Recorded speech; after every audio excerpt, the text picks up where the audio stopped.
welcome to Delvebound, an actual play podcast based on the D&D system, using the Delvebound system created by Michael Benar and the Delvebound team. I am your host and GM, Shay, and if everybody around the table would like to hop in and introduce themselves and kind of describe your characters you play a little bit, we can hop on. I guess I should, as the host, I should say who should go first, and then we can stay on track here. Let's see, where are we at in the alphabetical rearrangement order? Let's do Aaron. We'll do you first. My name is Aaron, and my pronouns are he, him. I'm playing Alexander Jormundson, whose pronouns are also he, him. He's a Colovian cultured Nord crusader, or Delvebound's version of the paladin archetype. He's a shorter half Nord at 5'10", and has dusty brown hair with green eyes and a large, imposing stature befitting someone who was raised in the Dural Mountains outside of Bruma in Cyrodiil. He showed up one day at Bruma's Fighters Guild on the verge of death, and while he's tight-lipped about his upbringing, he has been doing odd jobs with them without complaint ever since. At the request for more aid, he was transferred to the Anvil branch, where he first met and started adventuring with the party.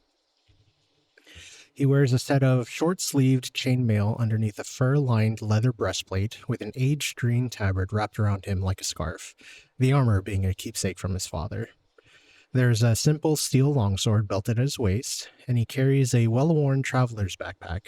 He tends to use a broken Akaviri katana as a utility dagger and paring knife. His gear might be a little old, but he is not, the party's youngest at 18 years of age. He's a simple boy and doesn't have many aspirations outside of the Fighters Guild and thoughts of his next hearty meal. All right. Bev, you want to introduce yourself and your character? Absolutely. Hello, my name is Bev, they, them, and I will be playing Bringali, Deshi. Bringali is a Bosmer monk who comes from an Altmer culture. She has coppery skin with a few darker sunspots and freckles, caramel brown eyes, and curly coffee brown hair, which is cut about chin length with a harsh undercut. They're on the shorter side, only about 4'10", and they are dressed in simple, loose-fitting pants and a short open vest, both gray in color with deep phthalo green trimmings. Their shoes, ankle and wrist wraps, and bandolier are similar shades of green. Bren's family are wealthy citizens of the Altmer city of Shimmerine in the Somerset Isles. Although both of her parents are Bosmer, they come from strikingly different backgrounds. Their mother grew up poor in Valenwood, watching her brothers thieve and kill to survive, and vowed to get herself out of there by any means possible. She met Bren's father by chance, married him after less than a fortnight, and moved to the Isles of Somerset to benefit from his vast wealth as part of a circle of old money Bosmer families, established among the Altmer back during the Camoran dynasty.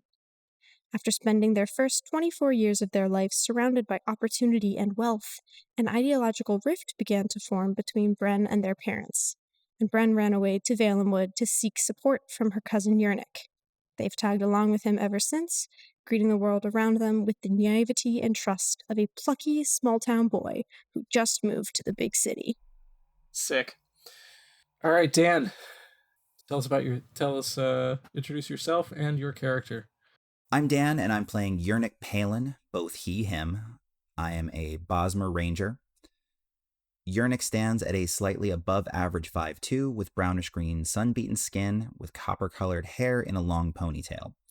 He wears olive green light armaments, including wrist bracers, hand wraps, and a headband. Yernik is from a mid-sized Bosmer family based in Sylvanar who primarily stole to survive. He is the second youngest of 7 at 33 years old. When he was a child, his father established a small thieves guild that eventually turned to contract killing, gaining notoriety in the area as highwaymen and scoundrels.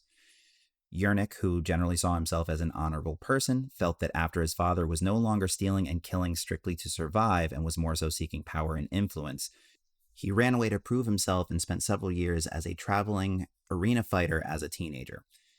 He started out in a fighting circle in South Point before moving on to Vatran Hollows and eventually to Markarth in the Skyrim region, where he was a multiple-time champion combatant.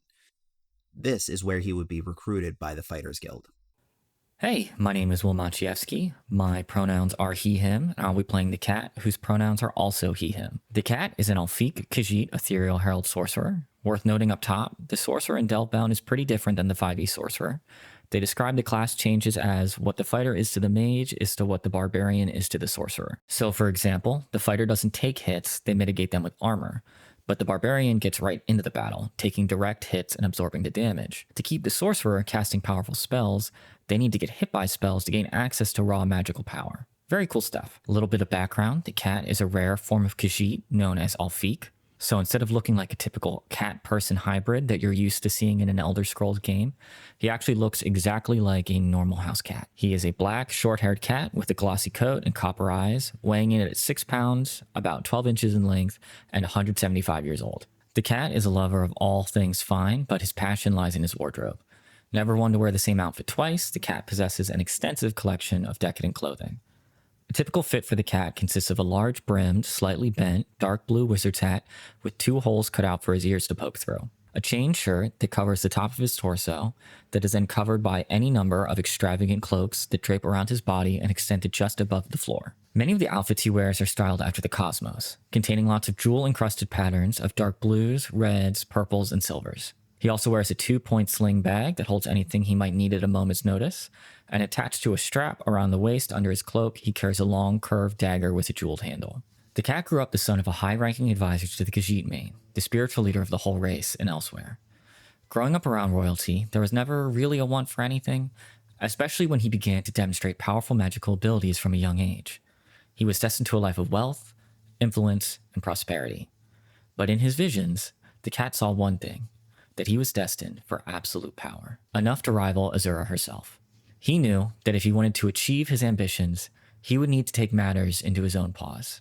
Despite his best efforts, though, he finds himself hundreds of miles away from his homeland, on loan from the Mages Guild in service to the Fighters Guild, on a dead-end assignment, biding his time until the visions of greatness shown to him by the stars come to pass. Awesome. Okay. So there are, like I said, we're playing a slightly reskinned version of D&D 5th edition. There are some differences between 5th edition and the Delvebound system, which Michael and the community have worked very hard to create. We're very happy that they agreed to let us use this for the podcast. They're currently building out a new rule book, so we're kind of, we'll be playtesting some things as we go, and again, just very, very happy to be part of this process. The key differences between 5th edition and Delvebound lie in the way that magicka is used. Obviously, in 5th edition, you have spell slots. Essentially, they've been converted into, I guess, would be the equivalent of sorcery points in Delvebound, where you cast spells from a pool of magicka rather than using slots. The other big differences obviously have to do with races and classes, since it's set in the world of Tamriel rather than what's the name of the D&D world? Faerun. Faerun, that's right. Faerun. Yeah. Forgotten Instead of Realms. Faerun.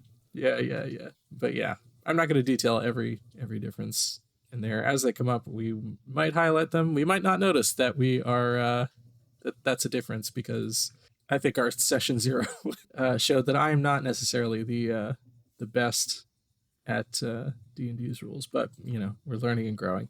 Anyway, let's jump right in to our first session.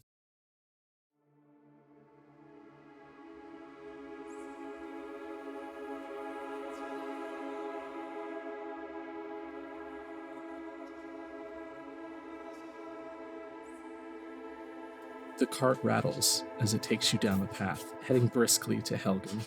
Around you, full green trees and a clear blue sky taunt you at the same time. The chains around your wrists remind you of the freedom no longer yours. The scent of stale sweat reeks off the horses trotting ahead of the cart and stings your nose.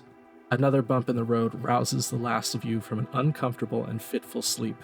Your party is all in the same cart, along with the man who got you into this mess. There's a cart behind you as well, occupied by a pair of those Stormcloak dissenters and a horse thief, Ralof Lokir, Ulfric Stormcloak. There's one other prisoner in that cart, an unassuming character, wrapped in a cloak which covers their face. The stranger was unconscious when you were taken from the jail in Riften and had to be lifted into the cart when you set out. They still haven't woken up. It's been a rough road so far, chained as you are. The roll of the cart over makeshift mud roads jolts through your tired bones, the biting chill of the Skyrim air brushing the deepest parts of your very being as you continue through the snowbound valleys of the Nord homeland. Hares and deer scamper from the side of the road as you roll on, as free as you are not, in a land that does not suit you. As you approach Helgen, the stranger behind you starts to stir. Rayloff leans over. Hey, you're finally awake. You were trying to cross the border, right? Walked right into that Imperial ambush, same as us, and that thief over there.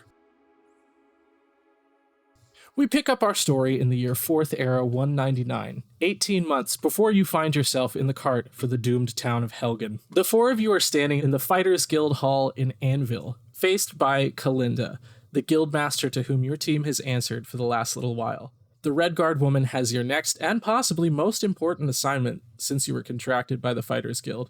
What she was giving you was the first inroad the guild has attempted into Skyrim since the beginning of the 4th Era, and it had fallen to your team to make the move. Kalinda beholds those of you before her, a nagging doubt hanging in her sharp features. She's been reluctant to give your crew any work recently after that job, but the higher-ranking members of the guild thought it best to give this job to you. Thank you for coming in. Kalinda's voice is stern and curt. There are no wasted words with her. I believe rumor has already informed you of your next mission, but we are looking to re-establish the guild in the province of Skyrim.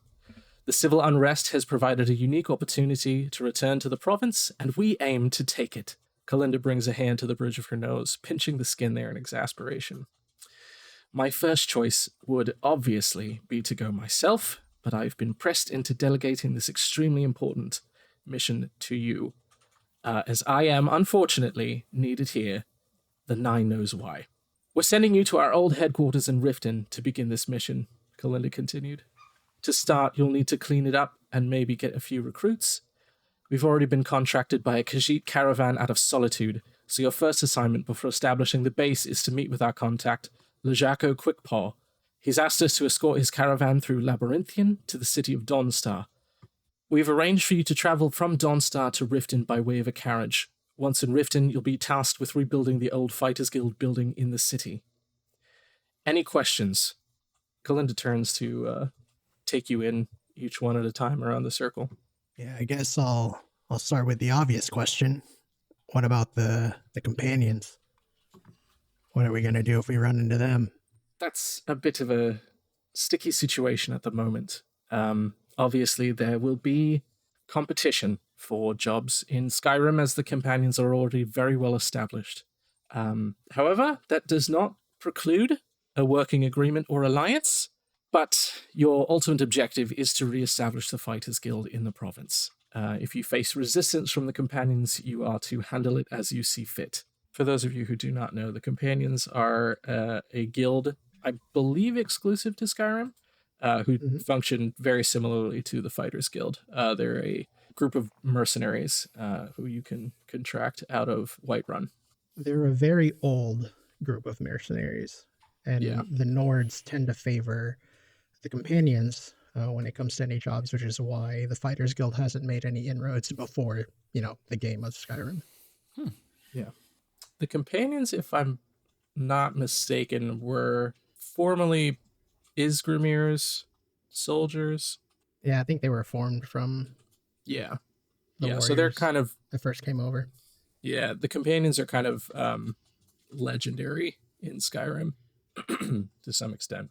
But yes, they would be your direct competition in building a mercenary guild in Skyrim. Right, so in the event that it isn't pushed back, are we to be civil with them? Congenial even? Of course. The local populace obviously thinks very highly of the companions, so if we could avoid being at odds with them, that would make our efforts much more successful in the province. So working with them, while not essential, is preferred. Yeah, I mean, I can tell you almost every Nord knows about the companions. As a kid, everyone wanted to be one. That's true, and that's why we've got our best team from marketing on your advertisement distribution in the province that I've now committed myself to. behooves us then that we have a Lord amongst us. Gives us a bit of a... A local edge, certainly. Thank you. Yes. Any other questions before you set out? Yes. Can we talk about the important things? How much does this pay? Well, so that depends. Your contract, the cat, is for the completion of the re-establishment of the Fighters Guild in the province of Skyrim. Once that is completed, your contract pays out exactly the amount that we agreed upon on the contract that you signed. In the interim, you are welcome to keep any earnings that you get from contracts that you receive in the province from locals. Usually the payouts are, depending on the job, between, in the hundreds of septims. Excellent. Are we going to get a lump sum initial pay before we head out? Yeah, a little bit of something to get us to Skyrim, really. It's really far. As I said, travel has been arranged. Once you get to Riften, you're to meet with our contact there, who will be your quartermaster of sorts in Riften. Guild money will be coming into Riften, rest assured. Yernik is noticeably silent during all of this, just kind of leaning against the wall and watching intently. So first step is Riften, and from there, working with, what was his name? The Jacko? So first step, to recap, you're going to be in Solitude.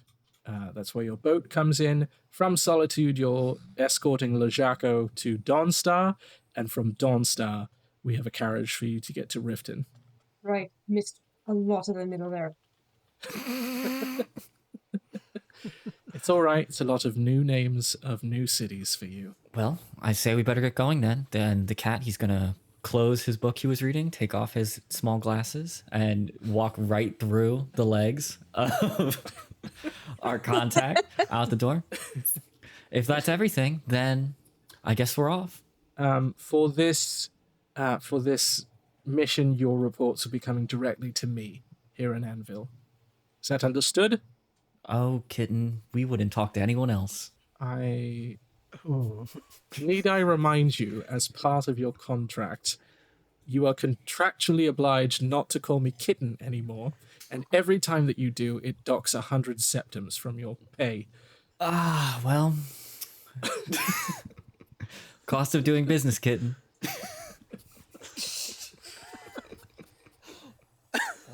Just twice in a row, he must be making so much fucking money. You gotta spend money to make money, you know? But if you're not spending it, you're just losing it.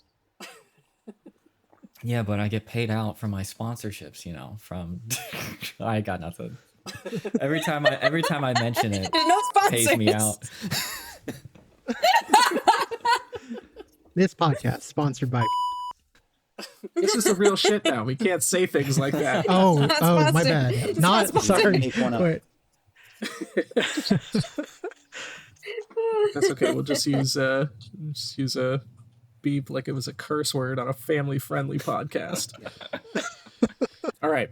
After that, Kalinda dismisses you, telling you to make your way down to the docks where you can meet your ship to take you to Solitude. She tells you that the name of the ship is the Dragon's Breath, and you'll be looking for a Nord by the name of Lithka Icebeard.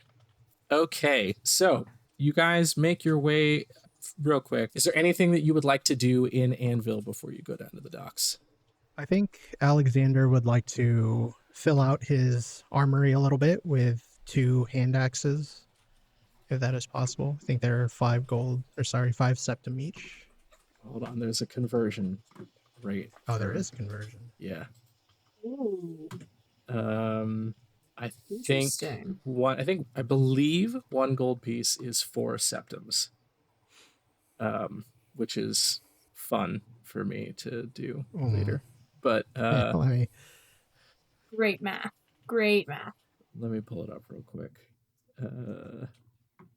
Book. So it's been my favorite thing in video games and then tabletop games of you just have about 8 or 9 weapons on you at all time. Right? No one really needs to know where you're carrying them, but Right. Yeah. just know I'm strapped. You just can't see any of them. Right. I'm playing Star Ocean for the first time, and I can buy a pipe organ to just carry around. Nice. Good shit. Good shit. Oh my god, this scroll in Adobe is fucking nightmare. Okay. 4 septims for a piece of gold. So yes, 40 septims for 2 hand axes. But yes, feel Sounds free to add those to your inventory and take out the money. Already done. Cool. That is all Alexander needed to do before he headed out. Okay, cool. Also just found the table that has all of the prices for all of the weapons that you could ever possibly great. want in I was like, in Delvebound. Oh, I know how to navigate websites, and I'm very good at it. Anyway, all right, so you guys make your way down to the docks. It is packed down here. Not only are the docks down here, but the kind of market setup is running off the side of the docks, a la a boardwalk. So there's plenty of t-shirt shops and fried Oreo stands, and just you can get a boogie board here, no problem. I found a little saltwater taffy stand. Absolutely, there's so many of them. You can't turn around without running into somebody selling saltwater taffy. I'm looking for some, Amazing. I'm in the market for some novelty hats. Yeah, absolutely. Yeah, there's a lot that say FBI for gross things on there. You can get any of those. One that says Ocean City, Maryland, and then one that says Ocean City, Maryland, and then Maryland crossed out and New Jersey written above it in really sloppy handwriting. All kinds of shit. Anything that your heart desires, you can find at a novelty hat stand. On a novelty hat, I should say. Oh, do they have those bananas that's like dressed like a Rastafarian? They sure do, Great. and it's not tasteful. Okay. All right, so it is so packed, in fact, on the docks that you cannot. It's almost impossible to find your ship. While the map may make it look like there's only 2 mooring stations on this dock, it's a lot more than that. There's smaller boats tied off all over the place. Nothing is really well marked on the docks because of the number of people that are here. You can't really navigate as well as you might be able to. That being said, there are plenty of people who are around to ask around a bit if you would like some help finding. Yeah, absolutely, with little to no hesitation. Bren walks up to the first person that they see. Okay. It is a and- silver-haired elf, Okay, kind of great, looking fantastic. serenely into the sky. Pardon me, excuse me. I'm looking for one Icebeard, captain of the Dragon's Breath. Have you seen her? Have you seen the ship? I can't seem to recall if I've seen that ship before. The silver-haired elf does not break eye contact with the sky that he is staring serenely into, but does hold out his hand. Yeah, character flaw is I'm ridiculously naive and much too trusting of people. I do immediately... I think the first thing Bren does is put their hand in the elf's hand and then realizes that's not what they wanted. and quickly takes out a couple septum and puts them in his hand instead. Sorry, misread the situation. My bad. You definitely did. Yes. So, I can take you there right now. Hector pockets the septums and does finally make eye contact with you. Friends, this delightful gentleman says that they can take us to Icebeard and her ship. His ship? Her ship? I'm assuming it's a woman. Everyone in charge is a woman. So far, that's correct. For sure. Brennan has no reason to believe differently. Does anybody else I mean, Brent's got it pretty locked. First person, you know. Asked, answered. Alex would like to take a look at this. Alex would like to take a look at this person and see just how trustworthy they are. We just gave them septums, and maybe they're going to lead us to a ship. Alex, would you say that you'd like to do an ocular pat down on this guy? Yes, I would. A little bit. All right. Roll me an insight check. Is it insight? I gotta get used to the skill names. Yes, it's still insight. It is keyed off of willpower. Yeah. Give me an insight check. That is a 5. Hell yeah. Ah, man. Nice. Big 5. Yeah. Looks good. He sets off down the docks and doesn't really wait for you to follow him. Just starts walking and assumes you're behind him. Yeah, Alex would follow. All right. There's no reason to disagree. All right. So he takes you all the way down to the end of the dock. And then he kind of looks over his shoulder and then doubles back, walking past you, and then looks over his shoulder again.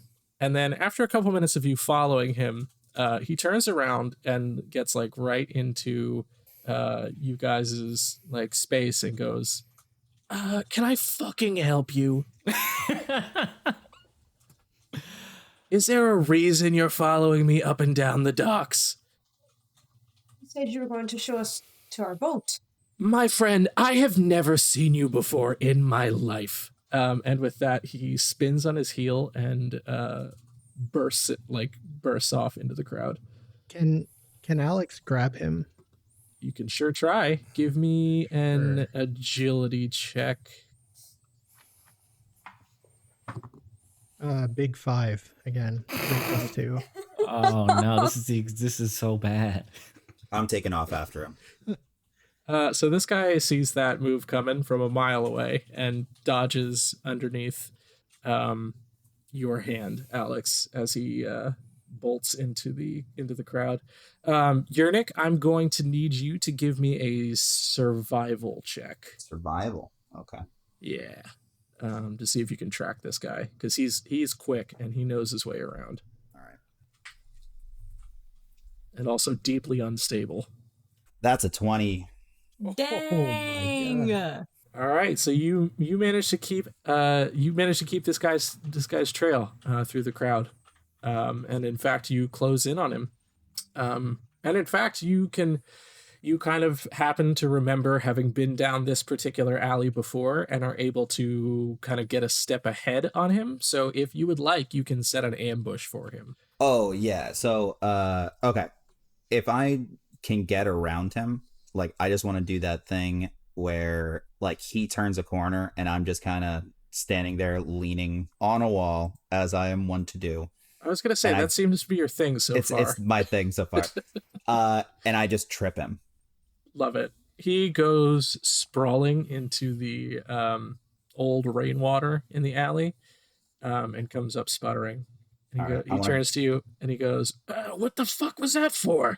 I just grab him by the collar and just start walking him back toward the party. Hey, get the fuck off me! And he starts struggling against you and begins calling for guards. Just kind of gesturing wildly at guards he sees in the distance. So you get back to the party, and you have this writhing mass of dirty elf in your hand. Dirty because of the rainwater, not because of anything else. I just shove him towards Alex. All right. So he's shoved towards Alex now, and he's kind of in the middle of the party again. And he goes, "I told you before, I've never fucking seen you in my life. What is going on here? Guards! Guards!" He continues screaming for guards, and you start to see some guards nearby closing in. Oh, so the guards are coming. They are on their way. Yeah. Alex will wave them over, and he'll look at the elf and say, "Well, Fighters Guild business is what was going on, and you just took some of our money. So yeah, call the guards over, please." Calculating new voices. Yeah. The elf kind of takes a step back from you, Alex, and says, what the fuck is a fighters guild? Who are you people? And then the guards get over. They say, hi, what's going on? So we've been in Anvil for a while. We've been part of the Fighters Guild in Anvil for a while as well, because we've been waiting. I'm assuming we would know these guards and have seen them around. That's true. Right? I recognize all of you. Yeah, we were looking for the dragon's breath. This guy said he would take us to it, and let us see Captain Icebeard. But he ended up just taking our gold, so we just want to get this sorted out, you know. The other guard looks at the dirty elf that you have with you and sort of chuckles, and he goes, ha, ha, ha. You must not have been in Anvil that long. Everybody knows that's Crazy Hector. He doesn't know his ass from the air. But I can tell you that the dragon's breath is at the end of the dock, moored on Pier 27. Thank you. No problem. Have a great day. Right spots. No, he took you to the other end of the pier. Oh, the other. Okay, never mind. Never mind. Yeah, he brought you to the opposite end of the. Now there's just the manner of him returning our money to us. What did I say his name was? Crazy Hector. Do you have their money? Hector looks wildly back and forth between the guards and the party, and he feels his pockets, knowing that he's a little fucked here, and he goes, yeah, it's right here, I guess. This is the only money that I have on me. Please take it and leave me alone. And he throws the money on the ground and disappears into the crowd. But now you know where the dragon's breath is, and you have your money back. And if you'd like, Steve and Terry, the guards that you've talked to, are willing to take you to the boat. Was it Crazy Hector? Is the name of that? Yeah. Other guy. Crazy Hector. Yeah. Just writing that down. Just in case. Important NPC Writing note. that down for when he comes back. Just in case, you know. So did he have any more money in his pockets? It is a net wash, Dan. You did not get any more or less money than you handed over. You did, however, get 3 buttons and the head of a nail. So, But not in my inventory. Absolutely. net gain of things, I suppose, not net gain of value. All right, so Steve and Terry, they take you down to the pier, Pier 27, where you see a massive boat kind of surrounded in the harbor by other boats, definitely blocking it from your view from the dock. At the top of the gangplank is a large, and some might say giant, Nord woman who is yelling orders across the ship. And Steve and Terry drop you there, and you're at your boat now. I knew it was going to be a woman. I knew it. Everyone in charge is a woman. Everyone in charge is a woman. Never been wrong about that. Yeah. The whole time that the guards were walking us over, I was like kind of quietly talking to Journey, just being like, I can't believe he would take my money and then just not do what I asked him to. Like, what that's what you exchange goods and services for coin. And like just going on and on and on about how crazy it is that someone wouldn't do what they said they'd do. A wild betrayal of trust. Insane. This man I've never met. I told you already.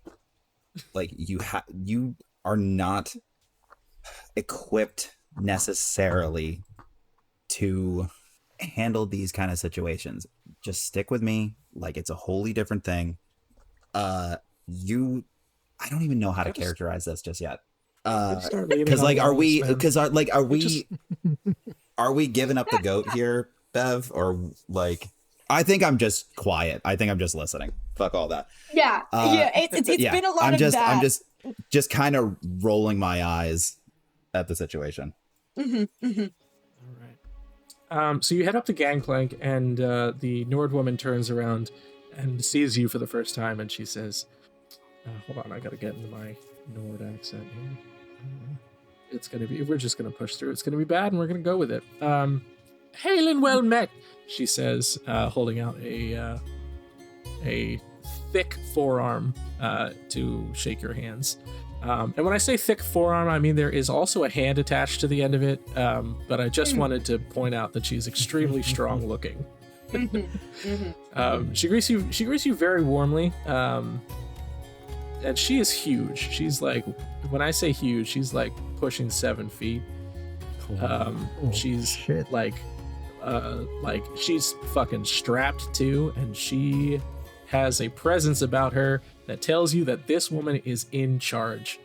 Everyone around her, like when she gives an order, people don't give any kind of indication that they are not trying to follow that order. They believe in this woman wholeheartedly.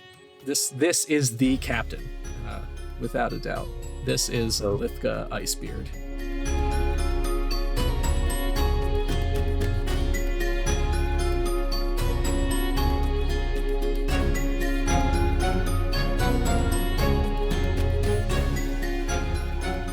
I so want Brent to just like start putting a septum in her hand, and then I just like slap it back.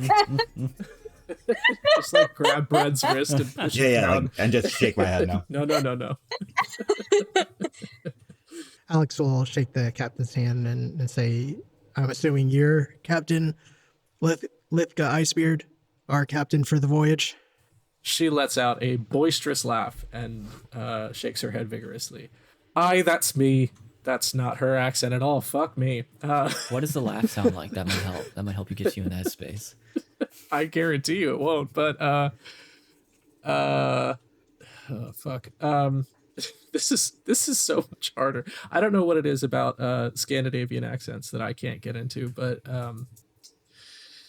I am Captain Icebeard, and we're just gonna go with however we're just changing it now. It's my voice. Look at that. Yes, I am Captain Icebeard, and I will be in charge of your voyage today. She gestures around the ship, and she says, welcome to the Dragon's Breath. I would say it's the finest vessel in all of Tamriel, but welcome aboard. We're happy to have you. I understand you're coming with us to Solitude. Is that correct? Yep, that's right. Should we expect any trouble on the way, or have the seas been mostly quiet? She brings up her thumb and pointer finger and cups it around her chin thoughtfully, turns back to you and says, well, one can never really rule out pirates, but for the most part, they have been quiet. The weather is not quite favorable to raiding as you get closer to Skyrim. Have you done much sailing before? She asks Alex specifically, but then opens the question to the party. Alex will shake his head no and look to everyone else. No, the cat's pretty not thrilled about being on a boat, honestly. Like, I think I'm just kind of like scrunched up, resigned, sitting. I'm on Alex's shoulder, just like not loving this, water, ick. Sure. Oh, when'd you get up there? Right, just literally right now. Right now, I climbed up. As soon as we got closer to the dock, I was like, just as far away from getting wet as possible. Yernik, do you answer that question? I just go, I've traveled. Okay. All right. Bren, do you answer? Never been on a boat of this size before. No. We've not some individual, like, paddleboards kind of a thing. Very, like, calm, lake-ish waters where I'm from. Not a lot in the way of raging seas and I'm sorry, you said pirates? Occasionally. Yes, pirates. Fantastic. I wouldn't be too concerned about it. Like I said, the route to Skyrim is not favorable conditions for raiding. So I would not be concerned about pirates on this journey. That's crazy. The Chekhov's pirate's going crazy right now. It's almost like misleading information. No pirates. Don't be worried about pirates. Definitely no pirates here. Never be worried about Who said that? pirates. Who That's said that? crazy. What? Have you been talking to Crazy Hector again? No pirates on this water. Well, I have to prepare the ship to set off, so make yourselves comfortable. I will leave you in the hands of my trusty first mate, Gertis Need, to show you to your quarters. And Lithka bows her head slightly and turns away from you, and resumes giving orders around the ship. Which, to Brent's point, the ship is massive. It's, proportionally as massive as Lithka is herself. It has 3 vaulted masts and rich wine red sails tied off with well-oiled rope. Cargo is swinging everywhere. Barrels, crates, and boxes litter the deck of the ship, and there is probably about 100 people working this ship. This is a big fucking boat. Yeah, I guess that makes sense if we're traveling from Anvil around Tamriel to Skyrim. Like the whole way. We're in for a I looked at a map for that. Yeah. I was just going to say you were in the other place, but I did not look at a map for this, as you may have guessed, but I did want you to come into Solitude, right? So I said, why would you go to Solitude? And it's because that's the only place, not the only place, but the biggest port in Skyrim. Yeah, it makes sense. There is a person, and I will pull it up in a second. Oh, fuck. 3 to 4 weeks. Okay. Damn. Oh, God. To sail from... Yeah. Okay. You might as... I mean, you guys do we pick it up as rented a fast travel point? For sure, you do. Yeah. Okay, so real quick, I want to shout out Lore Master Lavellan on Tumblr, who has compiled map routes between all of the major cities in Skyrim that details how long it would take to travel between each city, either on foot or carriage or walking or riding a horse. So yeah, cool. That's been incredibly helpful. It's Lore Master Lavellan on Tumblr. They did not have the travel time between Anvil and Solitude, so I did not know it was 3 to 4 weeks.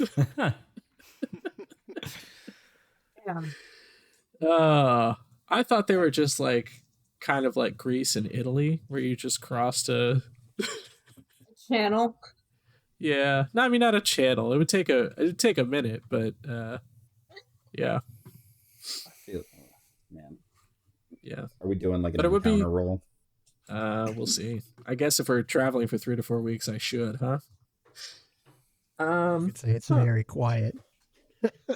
Hey, the listen, quietest. She said month-long journey. Always the right, risk of pirates. Yeah, here's what I'm gonna do. Oh, nothing happens. Look at that. That's so Crazy. wild. Yeah. Yeah. So you sail. I'm sorry. Gertis Need is a Altmer elf. He leads you to your quarters on the ship. You guys have two bedrooms. Oh. That you'll be using. Oh. Or that you've been assigned to. Who's sharing? You're a cat, so you don't really take up all that much space. And I have a lot of books. I need my space for my studies. That's a good question, actually, the cat. How's your gear getting toted around? Yeah. I just assumed I had a bag of stuff, like a bag of holding. I don't have it listed in my gear sheet, but, you know. Are you dragging it around by rope in your mouth, or I have a little backpack. Wearing it on your back? I have a little backpack. Do you think... I have a little backpack and I have a little knife, and they're like connected. Just so I know, do you think that a lot of books is something that you, a cat, can carry comfortably? I mean, I'm 5 pounds, so probably not comfortably, but magic. So, you know, the realm of fantasy. I think it's funnier if the cat very obviously is not laden down by a large number of possessions and is still saying these things to us. Right, he just stashed them all in Alex's bag. I was gonna say, not to mention my like huge trunk of like clothes, because I'm really into fashion and like just looking really nice, new outfit every day, wear it once and throw it away. Like Man, you know what would be an easy solve for this is if you were like a necromancer and just had like 2 skeletons bringing your stuff around for you. Oh, did That someone would say be- necromancer? Someone say necromancer? Yeah, I know better than that.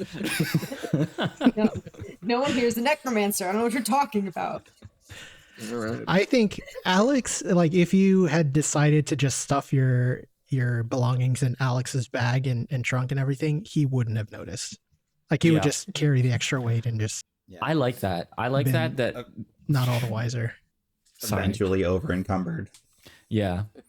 I think the cat would pick out whoever is the least likely to notice. And then that's why I'm like sitting with Alex. They're like, oh, yeah. You know, I'm just like, oh, yeah, I'll room with Alex. And it's just taking lots of my stuff out of his bag and taking up most of the room. I like the idea of Alex like suddenly getting over encumbered at some point in the campaign. Slowly but surely. It's just like me, where I accidentally pick up 750 books in a dungeon in Yeah. Skyrim, and then I come And out and you I'm like, stop why can't I moving. carry anything? Death by 1,000 cuts. Mm-hmm. Yeah. All right, so you guys set sail from Anvil to Solitude.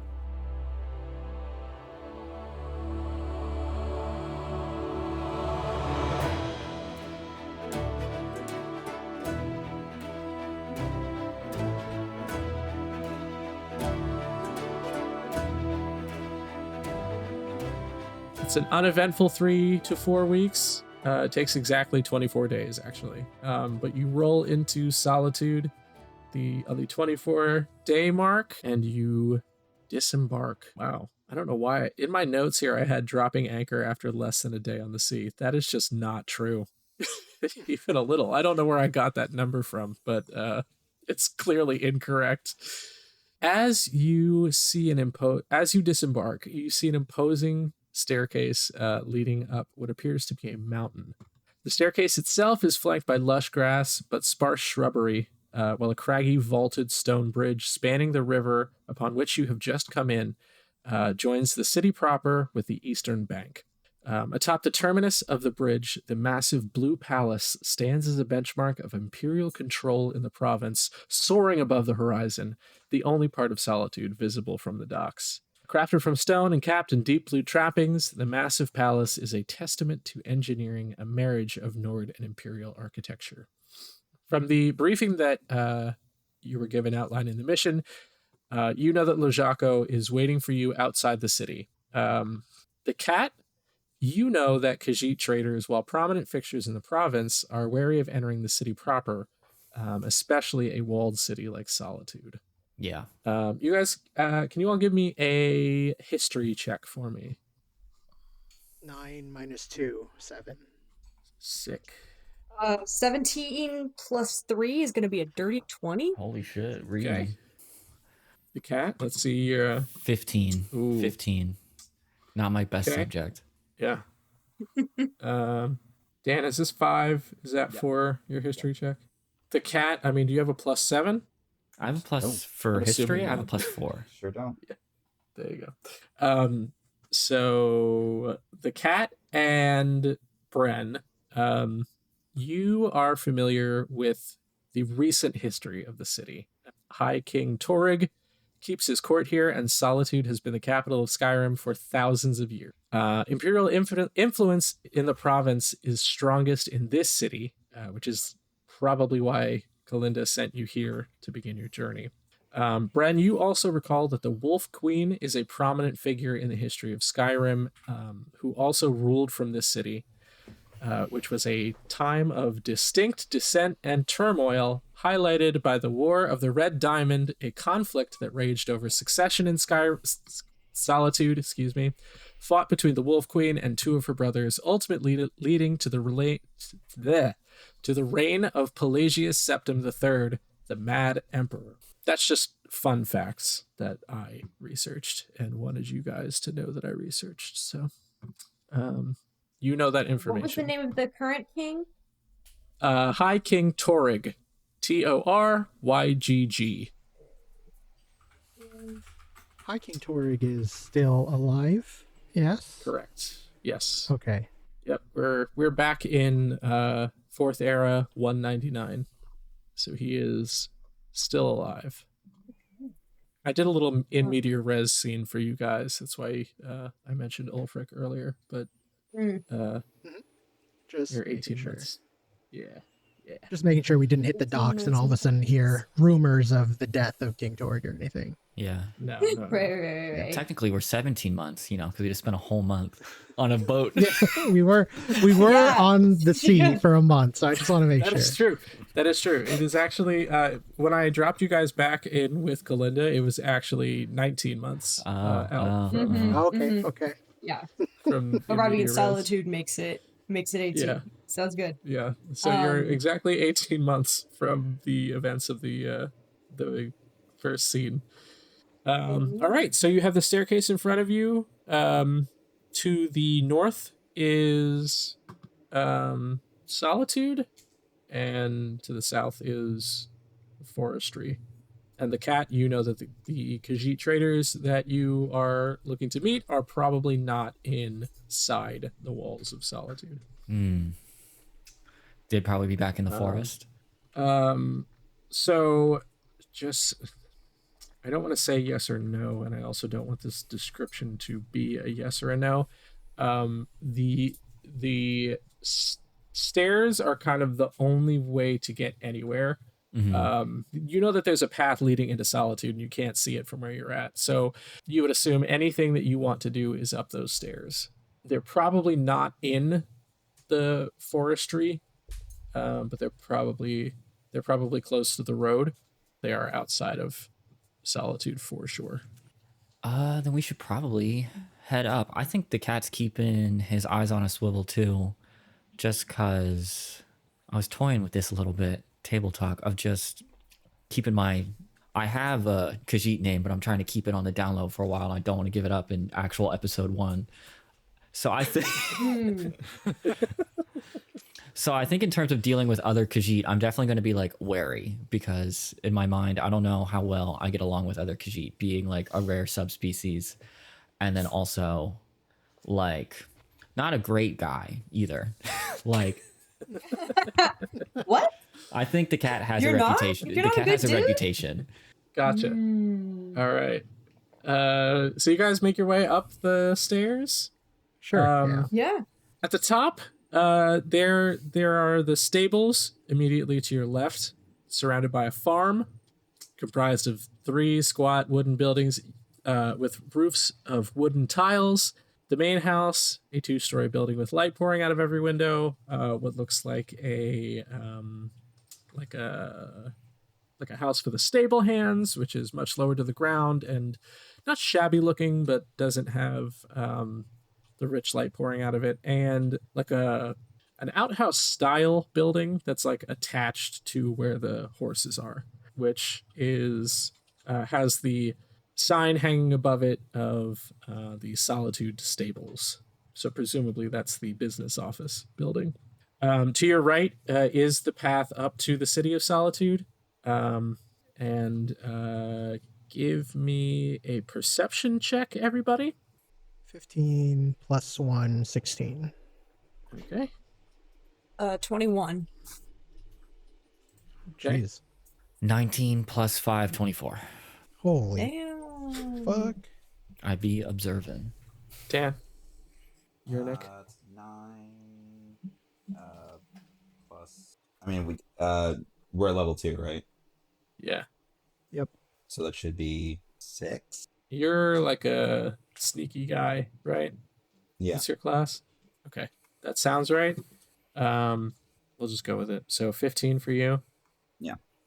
All right. So all of you can see down the way, there is an enclave of Khajiit traders milling about and interacting with each other up the hill to the south.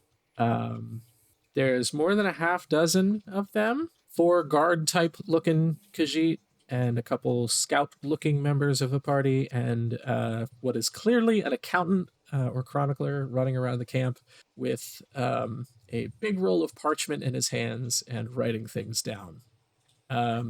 Everybody but Yernik, you also notice that the tents are all kind of standard issue. But they're kind of set up in a little bit of a circle so as not to distinguish any from any other tents. However, there is one tent that is you can make out is of a higher quality than the other tents and is only disguised to look drab. So you've located the Khajiit caravan, but you have the path to the south leading to them or to the north towards the City of Solitude. I think Alex really wouldn't waste any time. A month being on a ship kind of made him a little stir crazy, so he sees a bunch of Khajiit and is starting to make his way towards them. Okay. You also, sorry, real quick, you guys also have the option of going to the stables if you would like to try to buy a horse. Yo. But, right, can you imagine? I would love if the only person in the party to ever have a horse is the cat. Makes sense. I think the cat is the only one who could afford a horse out of all of us right now.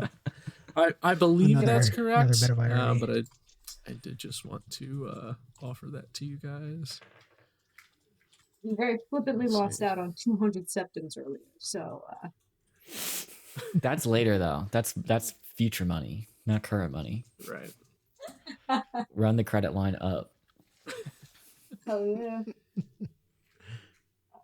Anyone want to hit the stables, or? No, following with Alex for sure. And just going to, what do you call it? Towards the Khajiit traders. All right. The cat, are you... Yeah, I'd say I'd fall behind, but I'm definitely like slinking as best as I can to hide. I'm like not ready to have a conversation with the Khajiit yet, especially like just getting off a boat. I'm so like, oh, I need a drink. Yeah. Mm-hmm. You approach the camp. The tents and the residents of the camp come into focus. Nobody really talks to you. They just kind of gesture. I mean, nobody doesn't talk to you, but Khajiit are wary people. And so they just kind of point you in the direction of that tent that you noticed that was disguised to be drab and regular for you to approach when you give them your mission. When you get there, a well-dressed Khajiit man emerges from the tent, and he assesses the camp around him and barks some orders before he looks to you. A discerning, evaluating look crosses his face as he sizes each of you up, his eyes glittering. He does not take a step towards you, instead waiting for you to approach him. Yeah, Alex approaches since we are the guards. We are in his service. Yeah. So Alex would approach and say, "Are you Lajako?" "Welcome, travelers," he says when you reach him. "This one assumes from the grime of the road on the stranger's clothes and the stench of armor that strangers are those this one contracted to protect the caravan on the way to City Dawnstar, yes?" He waits for you to answer, his arms crossed on his rich blue tunic. Yes, that's correct. We are the members of the Fighters Guild from Anvil. This one is pleased. However, the hirelings have taken their time. Lojako is impatient to leave. The caravan leaves at dawn. Do our hirelings understand? We understand. Good. Hirelings may have that tent then. He indicates a tent a short distance away, just barely big enough to fit the four of you. He smiles kind of condescendingly at you, turns on his heel, and saunters away. But that's Lojako that you've just met. And he's told you that they leave at dawn, and that you have that tent over there. Does anybody want to do anything before you spend the night here? Just giving the caravan a once over. Does it look like most of their wares are above board? Like no boxes or crates that it looks like the Khajiit are trying to hide or anything? Give me an investigation check. Oh boy. 8 minus 2, 6. Everything looks good. Jeez. Everything's out in the open. Are you better at history, Alex? I guess those would be the same, huh? Oh no, I am stupid as hell. Big fat 7 on the intelligence right there. So Hey. no proficiencies either. Oh, except for religion. I do have a proficiency with religion, so that makes it a +0. Sick. Okay. All right. Anybody else want to do anything? In the camp? I'm gonna look around as well. All right. Is there something in particular that you're looking for? Or are you doing the same as Alex and looking for Same as Alex. contraband? All right, give me an investigation check as well then. Damn, dog. You know, if I keep getting crits on really unimportant shit in this game... That's always how it goes, though, right? Like, you always really crit the is. things that you don't have any proficiency in. Yeah. It's still going to be, everything is A-okay. Yeah. So you actually uncover, they have built like a little bunker in the ground to hide a pretty expansive stash of nothing really like less than savory, but just kind of hidden. I mean, like they have they have the storefront stuff, and then this is like the back room, and it is like perfectly disguised as like a patch of grass. But you uncover like a little manhole cover that has a whole bunch of goods in it. And you are extremely discreet when you do this. No one is around when you discover this. Oh, no. I'm mostly worried about the cat knowing about this. The cat, I will say, you know that this is a common practice. Just I was going to say, yeah. Khajiit stuff, yeah. Khajiit, yeah. You know it is a common practice to have one of these around. To find it, though, you would need to investigate as well. I don't think I'm interested in investigating, so I'm trying to think of how I want to play this, like roleplay wise. Whereas, like, I want to go under the radar with these Khajiit, so I don't have to have a big conversation about why I am here with them. But I also am very familiar with like high ranking Khajiit people, so I want to know if I remember this guy we're helping, of like how important is that this guy thinks he's hot shit, the whatever his name is with his freaking he won't take a step towards us, fuck you, like. So like I'm more interested in clocking of like, is this guy actually a big deal, or is he like, just a guy on a power trip here, a rich trader? Okay. Yernik, did you want to do anything with the goods that you found, or are you just like keeping an eye on them from the cat? I'm gonna just nudge Bren and like point in the direction of it and be like, "There's a bunch of stuff under there." And what are we doing? No, we're not taking it. We're protecting these. We're not stealing from them. We're not gonna take it, but we know our friend the cat has, he's got expensive taste. Sticky paws. Sticky paws. I catch your meaning. Right. Have we noticed that the cat has been a little bit, well, not a little bit, way more reserved since we've entered this Khajiit area? That's a good question. I mean, I guess. Yeah. Well, how are you? Like, what do you feel your demeanor is? Like, do you feel it would be noticeable? I mean, probably since we just spent 3 weeks together in 2 bedrooms, that like, I think going from me, this whole month-long boat trip is really me going from like bitching every day of like, I can't wait to get back on land. This sucks. Alex snores. There's no good wine. Like, to be like with you guys for the night. Yeah. To then like getting on land and then being like, ooh, I wish I was back on the boat. Like, okay, yeah. There's so definitely it should like be noticeable. Yeah, if I can clock, if these guys would recognize like if they would know me, which I don't even know who I am yet. Honestly, I should think we'd run into Khajiit this soon, which is my bad. Then I think that will determine the amount of ease that I am. Okay. You give me, let's resolve what you know about them first, and then all right, let's whiff this check. The rest. So give me a history check, and I will give you advantage on it, because it is your 7 plus 4 is 11. Come on, give me some of that crit 20. Fucking God. All right. 17 plus 4, 21. Okay. 21. All right. This guy is kind of a big deal. But it is because he is kind of like legendary for being one of the first traders to be like successful in Skyrim. Skyrim is not really a province that most other races have tried to make inroads in. There certainly are people from all over, but the Khajiit especially are very wary of the harsh north, and so he is kind of a legend for establishing himself in Skyrim.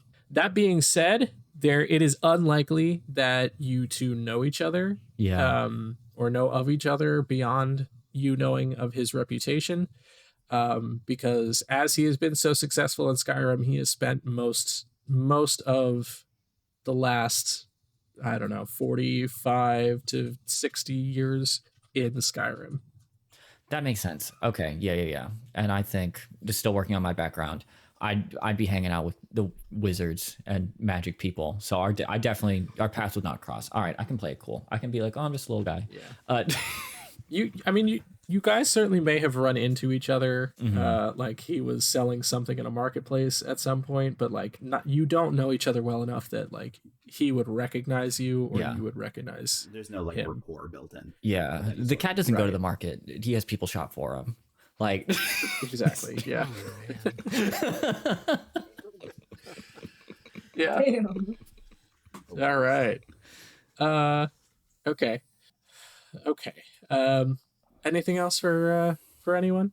No, I mean, does that answer Bev's question? Yeah, that answers my question. Okay, yeah, that helps me know how to role play. All right. So yeah, unless you guys have any more business you'd like to conduct with each other or have like a sit down at the fire, you leave it in the morning. So I was gonna say, if we do a sit down, yes, talk some, because I think Bren, we've had a month on a boat. Bren is it's a month to think about what our assignment is, and Bren is still very much so like, how do 4 people make inroads in establishing the Fighters Guild? Like, did we get given an impossible task? Like, what's going on here? There's 4 of us, and we're supposed to build the Fighters Guild in Skyrim? Well, you see, Bren, yes, I think it is a bit of an impossible task. Like I was saying a month ago now at this point, the companions are everything in Skyrim. Like, everyone knows who they are. All the Nords want to be one, right? Like, they are the epitome of what it means to be a warrior, a Nord warrior in Skyrim. That being said, if we make results, then I think we can start to kind of establish something. And if we're just going to be starting in Riften, should be easy enough, right? So our best bet is to prove ourselves as a group worth joining. Exactly. Still seems a little bit of a far-fetched idea, but It is. I think this is really stupid. I'm not sure why we're trying to make inroads in Skyrim when we have the rest of Tamriel. But So are you saying we should stage just join capitalism, the companions? baby? Yeah. you forgive me if this is intrusive. You are a Nord, yes? yeah, half. Are you But from? yeah. Oh, half Nord. Are you? But you did not grow up in the north, or?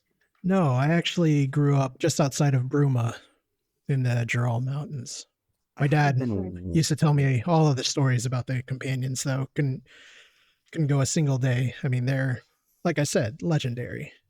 I have been wondering why you chose the Fighters Guild over the companions. Well, I am from Cyrodiil. The companions don't work outside of Skyrim, so wasn't really a thing to do. Was the Fighters Guild a stepping stone for you to join the companions eventually? To be honest, I never even thought about going to Skyrim. Bruma was always really my home, or outside of Bruma, I guess. Okay. Like, I'm now a little bit wary of Alex's overall motivation for any of this. Motivations? Yeah. Yernik will remember that. Yeah. Look, I'm here. I'm part of the Fighters Guild. The pay, theoretically, is going to be pretty good. Saying we can do anything that we've been contracted to do, sure.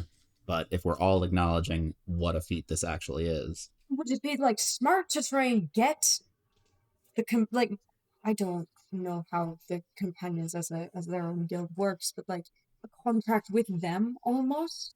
Like merger. subcontracted through. Yeah, as representatives. Subcontracting, yes, exactly. Well, I can't say I claim to know anything about the companions, seeing as I am not one. Maybe that should be our first step, is learning as much But as we we can can always about the ask. companions. Like, we'll Right, call it right. market Alex, research. not a companion. Mhm. Ferguson. Market research? Just to, so I tried to spice this into your briefing from Kalinda. You guys are not on the highest. You're not pushing for Employee of the Month at the Fighters Guild right now because of that job. Yeah. So it's not actively a punishment for that job, but you suspect that you're being sent to the far-flung reaches of the North has to do very heavily because of that job. That job. Someone had to walk Bren through that and tell them that was what was going on, but yes. Yeah. We had some conversations on the boat. Yeah, absolutely.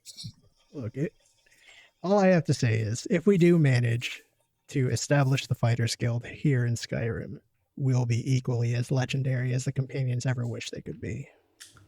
Hell yeah. Get them. That's sick. That's an appealing statement. Yernik is quietly skeptical about anything that was just said. Yeah, if I remember, this Headcanon is not coming. saying that. No, go ahead.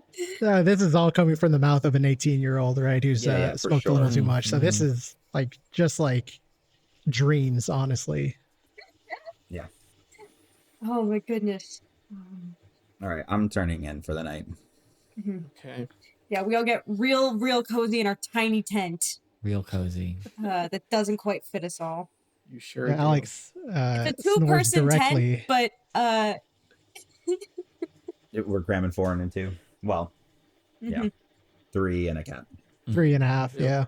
Is the cat the kind of cat that will sleep on top of someone's face and smother them? Yeah. Yeah. No, I'm definitely on top of Alex. I think when we were on the boat, I took up like the bed, a lot of it. Like when they're like on their back and they're fully like stretched out. Yeah. And it's so much more space than a small animal should be taking up. Yeah. Alex would have just slept on the floor at that point, like not wanting to disturb another person. Perfect. I love that dynamic. Totally. I like the idea of there being 2 beds in that room, and the entire time Alex would just... for sure. Whenever he would change beds, the cat would move over as well and kind of force him out. No, the cat was leaving all of his stuff on the one Yeah, bed. well, all my clothes left out for the next day. Yeah. Perfect. Just shelf space. Because he doesn't pick it the night before. The cat decides what he's going to wear in the morning. So everything has to be out so we can look at it. 3 options minimum. Exactly. You never know what kind of day you're going to have until you wake up. Yeah. What's the weather going to be like? Well, I was just going to say, this seems like a very good time to end the session for today. Cool. You guys go to bed Yeah. and sleep tight. Oh, shoot, era.